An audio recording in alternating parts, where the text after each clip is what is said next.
praise Yahuah. Yes, you don't know that name. Some of you do, and I'm glad you do. But a lot of you don't know. And all we could tell you is this, that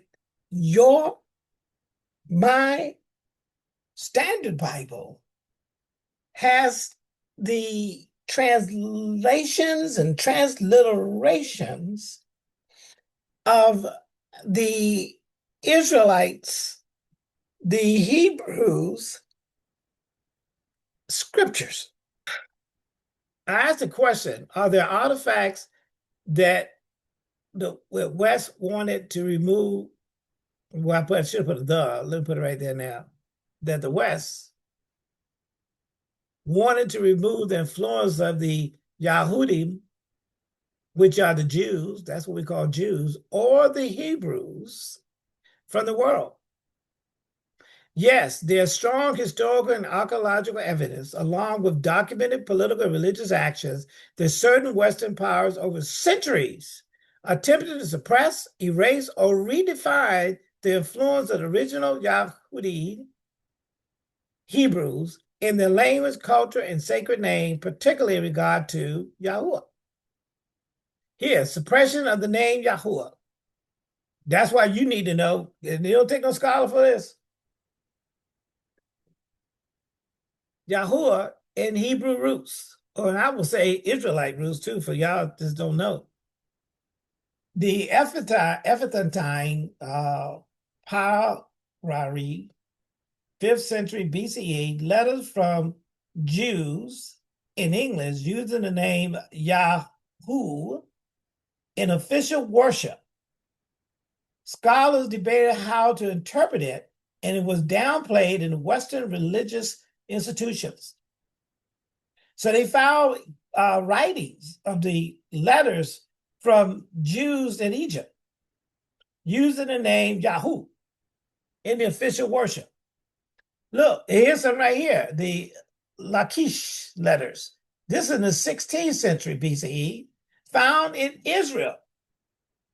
These include Yahuah-based names like Netanyahu, which is even currently in the 2025, the prime minister is Netanyahu, showing Yahuah's name was common. This is in the 6th century, saying Yahuah's name was common. Little emphasis was placed on these artifacts in the Western theological training. Little emphasis, and yet we're going to take we're going to pick and choose what we think is important, and we're going to disregard the creator of heaven and earth. I mean, come on now. Let me come off this for a second. Don't you think it's important that if we know that the scriptures that our scriptures are based on the Israelites, our scriptures is based on the Hebrews, who are Israelites, and they gave our Heavenly Father's name to us.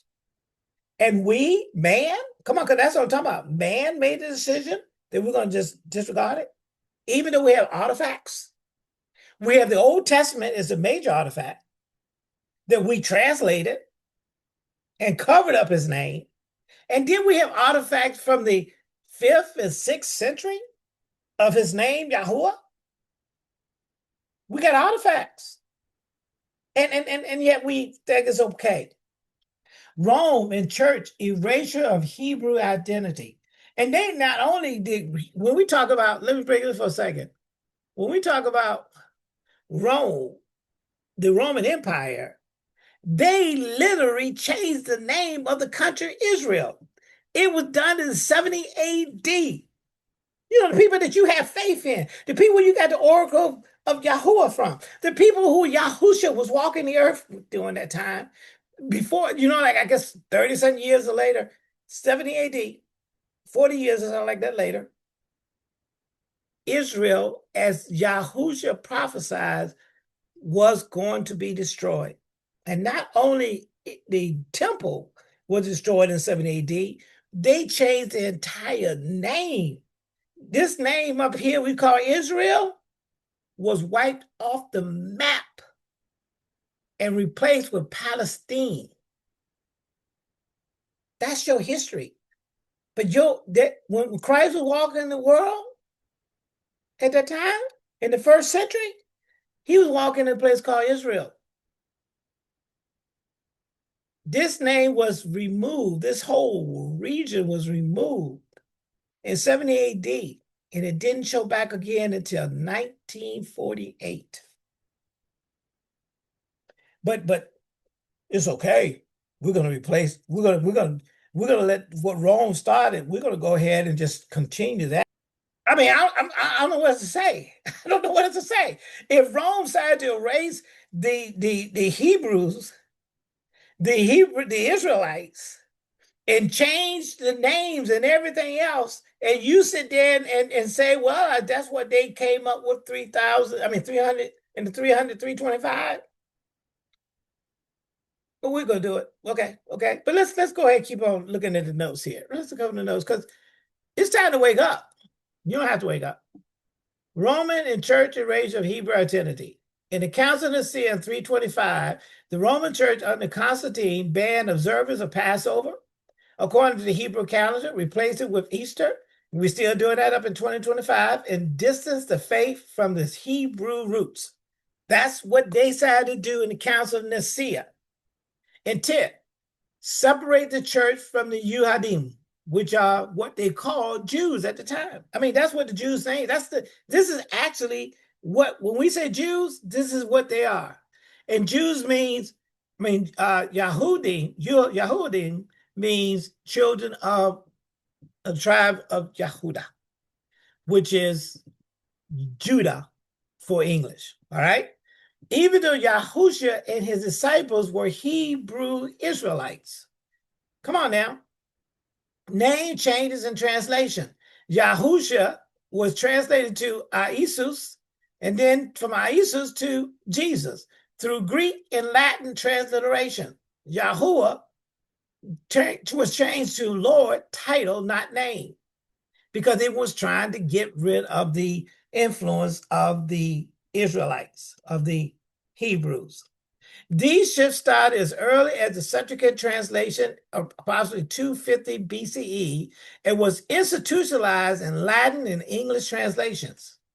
These replacement names were promoted in Western Europe to align faith with Roman Christian identity, not Hebrew origin. Colonial censorship and cultural rewriting. British and European colonialism in Africa, the Americas, and Asia. Biblical teaching was spread using westernized name Jesus, God, Lord instead of Hebrew. African tribes from Hebraic customs and oral traditions of descendants from Israel were dismissed or erased from academic history. Language suppression. Hebrew were viewed as dead by many Western theologians until modern Zionism. The teaching of Hebrew names and Torah customs were often restricted or replaced with Greco-Roman doctrine in church teaching and seminary systems. Modern archaeological neglect or bias. Western scholars often classify ancient Israelite as Canaanite tribes or Semitic nomad instead of recognizing their distinct script, covenant, and divine name usage. Many Yahuah-based names found in inscriptions, seal, tombs, and pottery are listed in scholarly papers but not emphasized in church education. Documented statement. Martin Luther, 16th century, wrote harshly about Jews or Yahudim in later years, influencing European anti-Hebrew sentiment. I ain't know Martin Luther was doing all that. Some other church fathers taught replacement theology, the belief that the church had replaced Israel as Yahuah, chosen people, further identified removal of Hebrew elements. Summary. Yes, across religious, political, and academic institutions, particularly in the West, there's been a coordinated historical trend to suppress, distort, or replace the Hebrew identity of Yahusha, not Greco-Roman, the sacred name Yahuah, the covenant language and practice of the Yuhadim, which is our Jews, in Hebrew. What do you want to do? What do you want to do? These people way a long time ago decided we want to go ahead and just suppress it. Let it go. What you want to do?